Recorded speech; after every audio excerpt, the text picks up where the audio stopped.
Ukraine's November 14th strike on Russia's Black Sea port of Novorossiysk, one of Moscow's main oil export hubs, has delayed oil shipments by 2 to 3 days after damaging a jetty at the Sheskara's oil harbor, Reuters reported, citing its sources.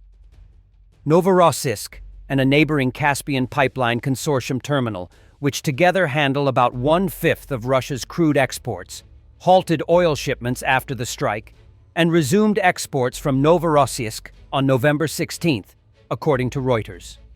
Reuters reported that the Novorossiysk strike was the most damaging Ukrainian attack so far on Russia's main Black Sea crude export infrastructure. According to the news agency, Russia exported 3.22 million tons of crude, or about 760,000 barrels per day, through Novorossiysk in October. November volumes are expected to be lower, though the Kremlin said Russia will quickly restore exports. Russian forces in Pokrovsk are operating like sabotage and reconnaissance groups and complicating Ukraine's defense efforts by dressing as civilians, the commander of the 68th Jaeger Brigade, codenamed Luty, told Suspiln. Any Russian military personnel changing into civilian clothing or wearing the uniforms of Ukrainian forces or other Ukrainian security services violates the laws and customs of war and is classified as a war crime. The remarks come as Russian forces continue their advance on Pokrovsk, the primary target of Moscow's eastern offensive in recent months. It is more like sabotage and reconnaissance work. They do not follow any standard procedures, but their movements still complicate our logistics routes, Luty said. Russian troops are also trying to exploit the weather, precipitation and fog, to move through the city at times when Ukrainian drones cannot track them. At the same time, the Russian army avoids bringing heavy equipment into Pokrovsk too frequently, as it quickly comes under fire. Soldiers of the 68th Brigade struck a Russian tank on November 19th as it approached the city. Russian forces have long since abandoned these attempts when 16 to 20 units of equipment entered at the same time because it is difficult to hide equipment from us. We will find it anyway and burn it, Liuty said.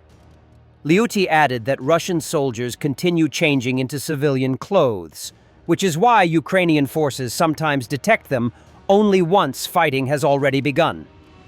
The most difficult thing is that they disguise themselves as civilians. They have been changing clothes for a long time and receive instructions to do so, he said.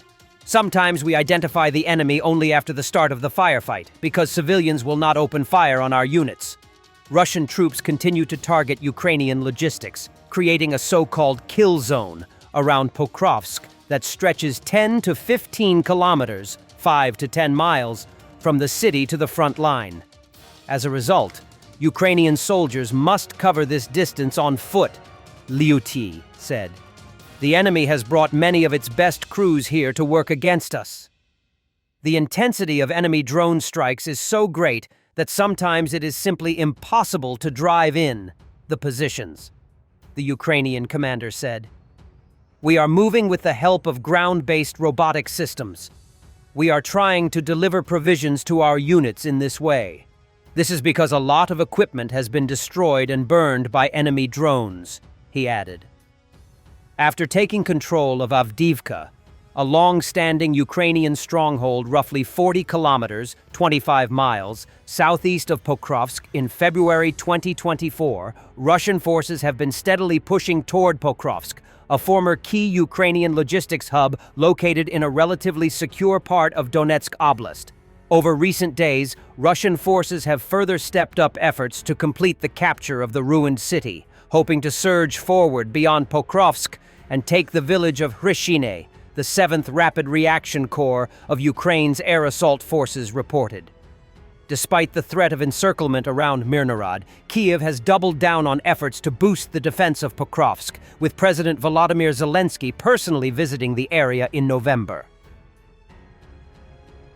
On the Novopavlivka axis, operators from Ukraine's 42nd Mechanized Brigade, Perun unit, struck back after a November 14th assault.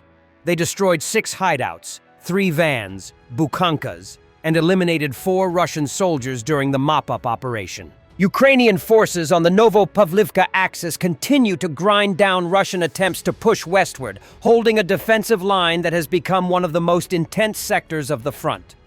Russian units are trying to advance in small assault groups, relying on armored pushes supported by heavy artillery, but their progress remains extremely limited. Ukrainian defenders rely on layered trenches, fast drone reconnaissance, and coordinated anti-armor fire to stop these attacks before they can consolidate any foothold. In recent days, several Russian probes toward key villages on the approach to Vuhledar and Kostyantinivka were repelled with significant losses, as Ukrainian strike drones and precision artillery targeted staging areas and armored vehicles attempting to break through. Despite relentless pressure, Ukrainian troops maintain control of the dominant heights around the sector, forcing Russian attackers into exposed terrain that amplifies their casualties. The fighting remains fierce, but the overall picture shows Ukrainian forces holding firm and steadily degrading Russia's offensive potential on the Novopavlivka axis. From February 2022 to July 2025, Russia forcibly mobilized 46,327 Ukrainians in the temporarily occupied territories. 40,640 of those were mobilized in the temporarily occupied Crimea. Dmytro Usov, Secretary of the Coordination Headquarters for the Treatment of Prisoners of War, revealed these data during the Third International Conference, Crimea Global. Understanding Ukraine through the South, as reported by Zemina.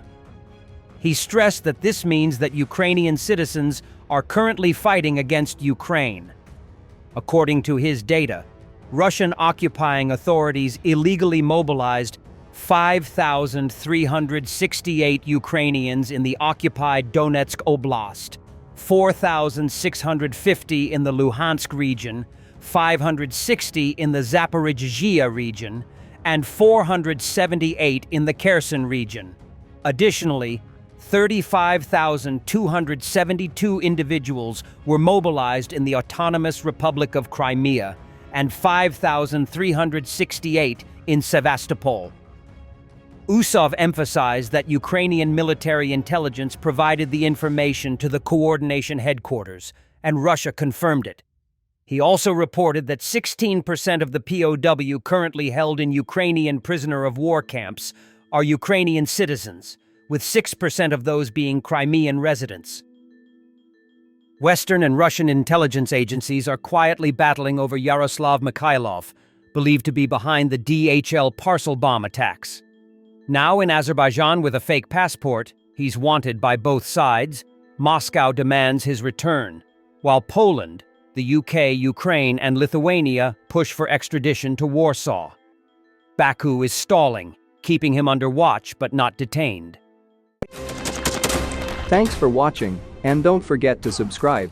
Also, if you want to support Warthog Defense, please become our member and get early access to new videos, exclusive members-only videos, and become administrator in comments section. The membership link is in the description. Every day. We had a guy last week, it's 6 rescues in 6 days. You know, he's doing the job every day.